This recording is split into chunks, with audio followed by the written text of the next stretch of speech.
يا مساء الفل أعزائي المستمعين في حلقة جديدة من بودكاست حب ولا صياح. زي ما عودناكم هنا المكان اللي بتبعتولنا فيه عن مشاكلكم العاطفية أو الصياح عن علاقاتكم، وهنقول لكم تعملوا ايه أو هنصيح مع بعض زي ما عودتكم برضو، وهو بدل ما تصيحي لوحدك. ونبدأ حلقتنا النهاردة ومعانا مشكلة جديدة اتبعتت لنا على لينك الصراحة. تعالوا نقرأ ونشوف ايه المشكلة.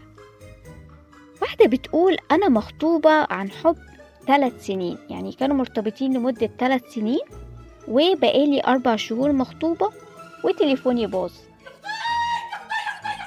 يا جماعة أنا نفسي أفهم العلاقة ما بين إن الخطوبة يعني بتيجي من هنا والتليفون لازم يبوظ بعدها على طول، يعني لازم يبوظ بعدها بشهر بشهرين ب4 شهور، المهم إن هو بيبوظ. يعني تحسوا كده إن التليفون من فرحته بيروح كده مصدوم وبايظ. المهم إن أنت كخطيب يعني لازم تجيب تليفون جديد.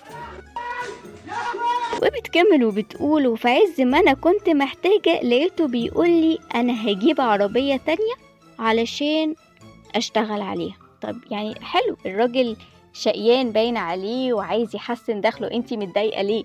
ما هي فلوسه. وبتقول ولما قلت له عايزة تليفون قال لي هحط 4 وانتي حطي 4 ونجيبه. بعد كده قعد يقول لي على فكرة أنا مش ملزم، انتي لسه ملزمة من أهلك وأنا ماليش دعوة وكلام كتير يعني ما يتقالش. يعني لو صالونات مش هيتقال كده. يعني هي دي مشكلتك؟ يعني ان الكلام ده ما ينفعش ان هو يتقال علشان انتوا مرتبطين عن حب وكده؟ عايز اقول يا بجحتك، انت حد مأجرك عليا يا بت؟ وعموما هو عنده حق. يعني انتي لسه مش ملزمة منه، طالما لسه مخطوبة فانتي لسه ملزمة من اهلك، وكون ان هو هيحطلك فلوس يعني ده كده كرم منه. ولو ان يعني هي غريبة شوية 4 و4 دي غريبة برضو. ماما حلوة. وبتكمل الأخت اللي مش مادية خالص دي وبتقول ولما كنا بنتكلم على الجواز حسيته كده ان هو مش عايز يمسكني فلوس في ايدي خالص. ما هو ليه حق، يعني ما هو احنا اللي جبناه لنفسنا برضو.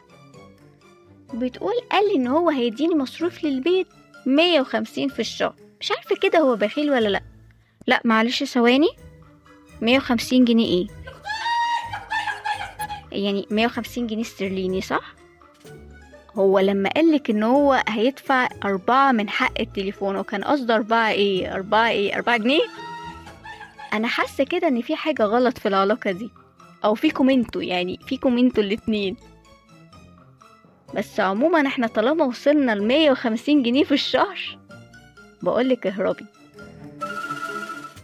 وبتكمل الاخت اللي مش عارفين هي ظالمة ولا مظلومة دي وبتقول حتى لما جه يتقدم ما كانش داخل ومعاه اي حاجة. انا حاسة كده ان هو بخيل ومش عارفة اعمل ايه. هو في حالة ان هو بخيل فعلا فاحنا مش بنعمل الا حاجة واحدة بس، اننا بنهرب. ده انت مدقدق بقى في الشغلانه. بس هل فعلا هو بخيل؟ يعني انا عايزة اسألك سؤال، انتي مرتبطة بيه بقالك 3 سنين، ما اخدتيش بالك ان هو بخيل وكده؟ ولا انتي اللي مادية وهنطلع ظالمينه؟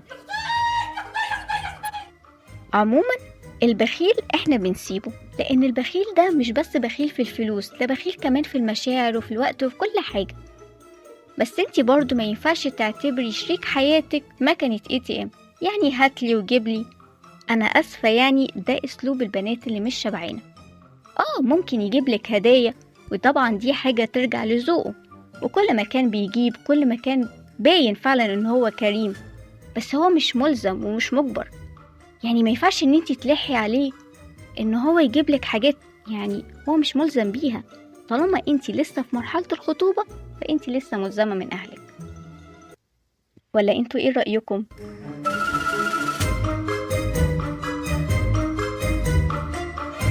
ورجعنا لكم تاني ومعانا مشكلة تانية، والمرة دي راجل اللي باعت. تعالوا نقرأ ونشوف ايه المشكلة. بيقول انا مرتبط ببنت بقالي 2 سنين والصراحة ما شفتش منها حاجة وحشة، ونويت اتقدم الحمد لله، وانا مجهز شقتي من اجهزة وكل حاجة، مش فاضل بس الا العروسة وهدومها. يعني راجل يا ابني، وعدت ووفيت. وبيقول وهي كانت مفهماني ان هي اتكلمت مع باباها وقال لها ان هو يجيب اللي في مقدرته من ذهب ومهر. بس لما اتقدمت لقيت الكلام متغير، وابوها قال لي ان انا همضي على قايمة، ومش كده وبس، ده عايزني كمان اكتب البيت باسمها، وعايز 200 جرام ذهب و200 ألف جنيه مهر. 200 جرام ايه حضرتك؟ ليه يعني انت هتتجوز الأميرة ديانا؟ يعني هو جايب كل حاجة وكمان داخلين على طمع. اعيروا كلمة. تحس نفسك ايه يا استاذ؟ اعير الكلمة قبل ما تقولها. وبيكمل وبيقول فأنا بصراحة اتعصبت على أبوها. ما هو بصراحة هو راجل بارد، يعني أنا نفسي اتعصبت، يعني ايه 200 جرام؟ ده خنزير على طلع خنزير. فبيقول وراح أبوها قال لي الشاري بيعمل كتير. قلت له يا عم تمام، أنا بايع وسلام عليكم ومشيت. لا جدع يا ابني، احنا في الحالات دي احنا لازم نعمل كده، لازم نهرب. تاني ايه؟ تاني يا زكي. دي عيلة غريبة، يعني مش عايزة أقول إن هي طمعانة، عيلة باردة، وأنا كده قلت فعلا، بس مش مشكلة. يعني ما هو برضه مش علشان شاري يمضي على حاجة ممكن تسجنه، ده غير إن هو جايب كل حاجة، ليه يمضي على قايمة؟ ما هو الحاجات دي جايبها بتعبه الشقاه. وبيكمل وبيقول بس هو أنا كده ظلمتها، أصل مامتها كلمتني وبيقول إن هي كانت عمالة بتعيط وعمالة بتقول إن هو ضيع 2 من عمري وكده ظلمني. ماما حلوة. يعني هو انت ظالم، والظلم والظلمات وهما سكر وشربات، يعني ما هما برضو اللي داخلين على طمع. وكده يكون سياحنا النهاردة خلص. مستنية رأيكم في الراجل البخيل أو الناس المادية، وشاركونا أغرب حاجة سمعتها أو اتطلبت منك وانت بتتقدم.